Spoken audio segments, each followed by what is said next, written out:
This is part six, right? Part six of how to maintain your marriage, how to maintain your relationship. And it's so good to know that you're here watching this. And if you have been following the journey, you are amazing. It means that you're concerned and you're deliberate about making your relationship work, about making your marriage work. So I celebrate you for that. That's amazing.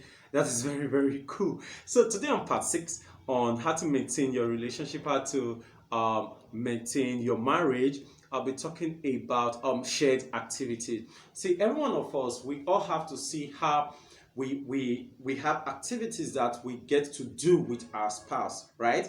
And you don't just allow things to be that the only things you get to do with your spouse is doing budgeting, parenting, and what else again? I think those are the two, spending money together, right? Those are the two major things many couples get to always do together. Make it takes a lot of their shared time. However, I'll be suggesting today and recommending that as a couple, it is good that you get involved in many shared activities, not those that are draining, those that are tasky, but also those that are fun. So it is important that if you're a married couple, that you try everything as much as possible in a minimum to have a couples date every quarter, every 3 months. Like once in a 3 months, there should have been a time that you and your spouse decided to just have this time out, just the two of us alone. Whether you go to a cinema, you go to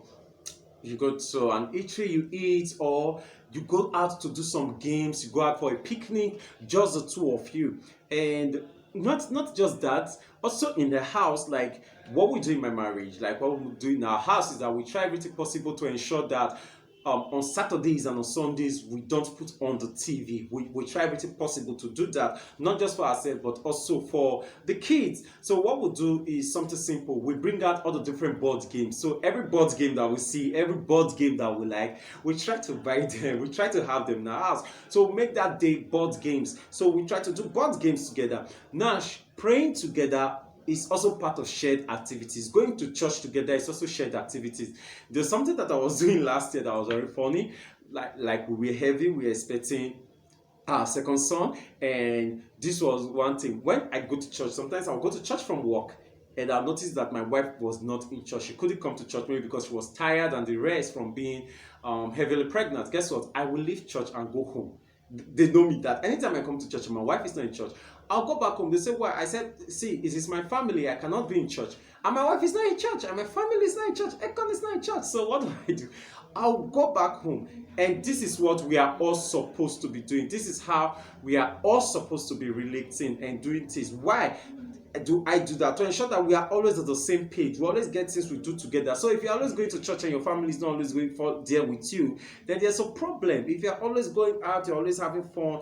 I know many families where mother and children are always going out. Some other families, it is daddy and the kids are always going out. No, it is not proper. So you guys should always do shared activities together. If there's a program you want to follow online, let it be that your partner is also following that program. I am remembering something right now that is making me laugh. I remember when I was a teenager and then we had all these midnight calls, right? I remember that I was dating a particular girl at that time, and we'll be talking on midnight calls. And sometimes we're like, oh, so channel, they are showing a movie. Can we see it together? And she will switch to that channel in her house. I will be watching that channel in my house, and the two of us will be watching that channel together. And when we're watching that channel together, we are discussing it. Wow. I wish every marriage and every relationship that is more than 1 month old could just live their life the way that relationship was, the way that marriage was in the first 1 month. I wish we all could just date as teenagers. We all could just be so into each other as teenagers. These are what are going to make our marriages last. If we don't do these things together, our marriages will not last. See, many people spend their time just parenting together, right? They just parent together. No wonder that after all the children are gone, like you see a 25 years old marriage in court, a 21 years old marriage in court, a 28 years old marriage in court for divorce. What happened?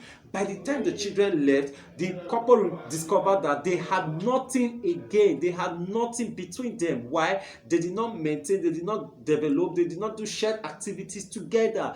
All they did was parenting. This is where I want to stop today and continue. But please, so that you don't miss out the next episode, set the notification bell, and that will be after you have subscribed. Share this video with your friends too, so that they'll be able to follow. My name is El, and I'm alright. You rock.